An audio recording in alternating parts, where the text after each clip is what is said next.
afaan lachuunuun dubbadhaa waan an dubbadhu kana dhaamsanarraa dabarsaa. Dhaamsi dabarsu sun immootu nuti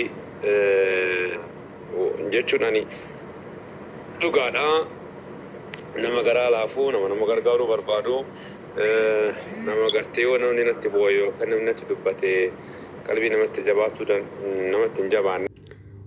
Viidiyoo biraatii walitti deebinee jirra. Hordoftootaa fi kabajamtoota kiyya, assalaamu alaikum warahmatullaahi wabarakaatu. Kabajamtootaa fi hordoftoota kiyya jirra jirtu baga jiraatanii bakkuma jirtanitti nageenya raamanna rabbii isin bira haa jiraatuun isiniin jira.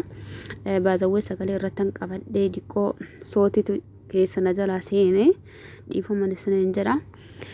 Akkasii jecha marka fuuni warroonni amantii biraas hordoftan hundumti keessanuu baga jiraatanii bakkuma jirtanitti nageenya raamanna rabbii isin bira haa jiraatu.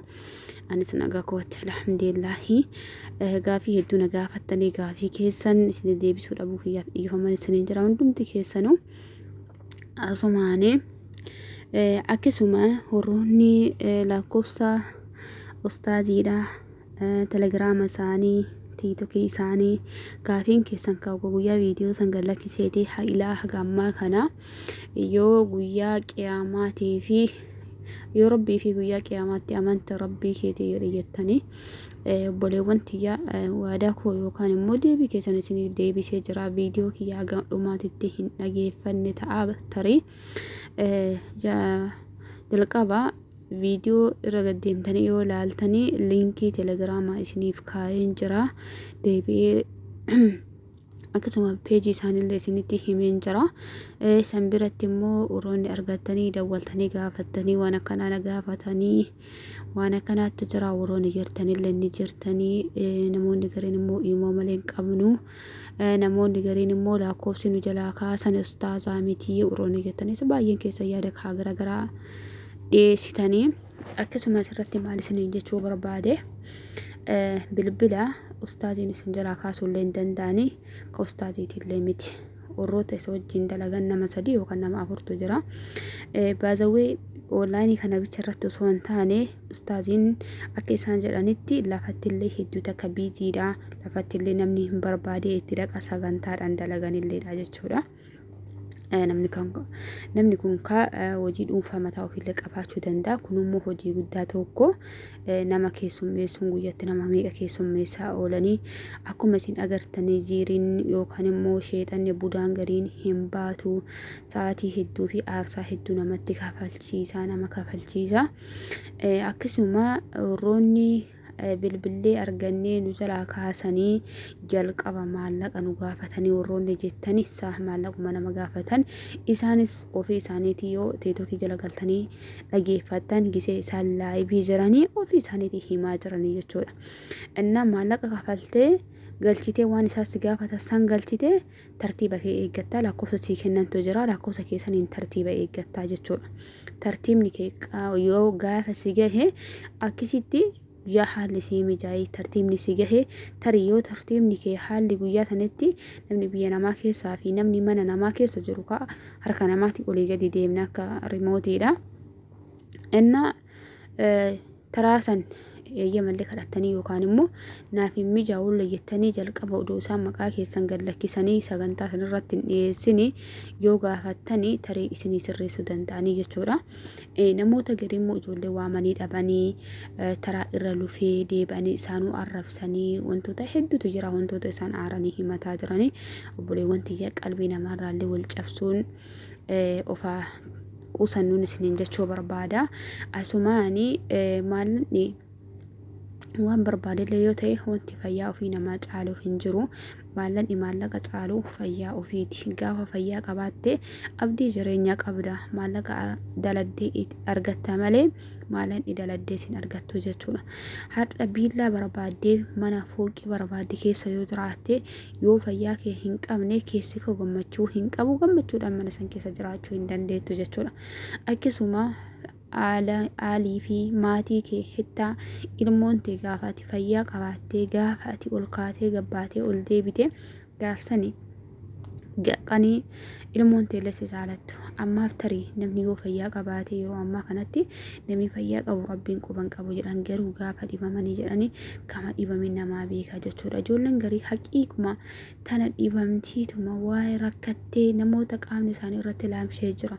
Namoota waggaa dheeraa akkuma isin agartan kana ziirii waggaa 13 waggaa 14 waggaa 7 8 nama jinni wajjin waggaa 12 taa'ee jira jedhan.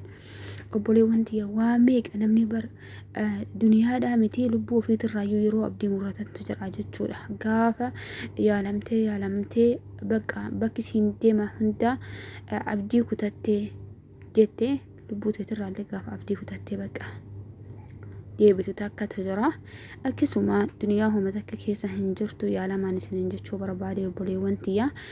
Wanti isin beekuu qabdanii jalqaba maallaqa akkamitti kafallaa komentii wayii argee maallaqa na gaafatanii mana yaalaa takka odoo dawaa argatanii akkamitti odoo dawaan argate akkamitti jalqaba maallaqni kafalamaa kan jedhudha. Inna obboleettii tiyya maallaqa kee kafaltee gaafa ati hin barbaadu bakka hin fedhu jettee irratti ilaaltee waan tokko immoo jalqaba murteessanii itti galuun gaariidha. Gaafa ati waan kana hin barbaadu jettee duubatti deebitee jette wallahi shilingii takkatti irratti nambisanii maallaqni keessii deebi'a garuu deebitee gaabbite achitti deebi'uu hin dandeettu jechuudha.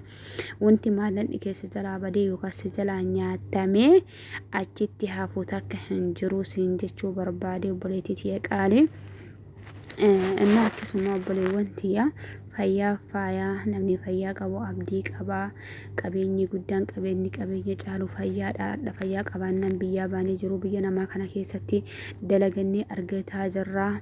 Hadha meeqa kamii namni gabbee yaa rabbi qilleensuma addunyaa tanaa odoo ijaa argee jedhu ka dhibamee hoggaa meeqa hospitaala jiru ka du'een duune ka jiraate hin jiraanne jechuudha. Nama meeqatu jira waa meeqatu jiran isiniin jira obboleewwan tiyyaa. Namoonni gariin mucayyoon takka nin dalagaa jette wallahi nin dalaga gaafuma baatiin dhiyaattee maallaqa kiyya fudhachuu dhiyaadhe maallaqa tana achi buutii baqqa'e waci mana baa'atee rakkinnu mana baa'atee asuma achi jedhe sumuuniin takkatti na harkan dhaabattu jette. Akkasii obboleewwan tiyya waa hedduutu jira. Ilmi namaa bakka taa'ee namni ati hiriyyaa kootii namni ati gooddanyaa kootii jettee jireenya kee godhattee waa hunda godhattee obsa maatii keetii godhattee garaa gaheetti himattee jettu aarsaa akka amma argaa jirtan kana walirratti wal kafalchiisaa jira. Akkasii hiriyyaa nama hiriyyaa godhatanillee laallataa yeroo ammaa baazawee namarraa fagaatanii jiraachuu filadhan akka kootitti namarraallee jiraatanii fagaatanii jiraachuun hin danda'amu garuu ofuma qusataa jechuudha. Akkasii hordoftoofaa fi kabajamtoota kiyyaa gaafii keessaniif kan inshaallah ilaa gammaa kanallee warroonni lakkoofsana gaafattan hedduun keessan rabbii fi guyyaa qiyaamaatitti yoo amante rabbii keetii jedhe warroonni naan jettani obboleewwan tiyya. Akkuma tanaan durallee isiniin jedhe telegiraama viidiyoo kaawwan jala gabbu'aatii telegiraama laalaa hin kaasne linkiin achuma jira.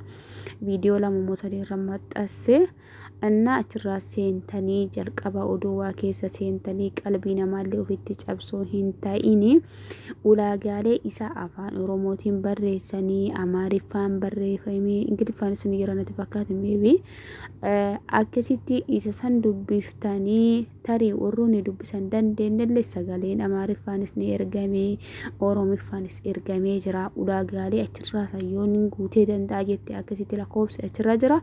Achirratti isaan dubbiste waan isaan galchisiin jedhan galchite tartiiba eeggatta.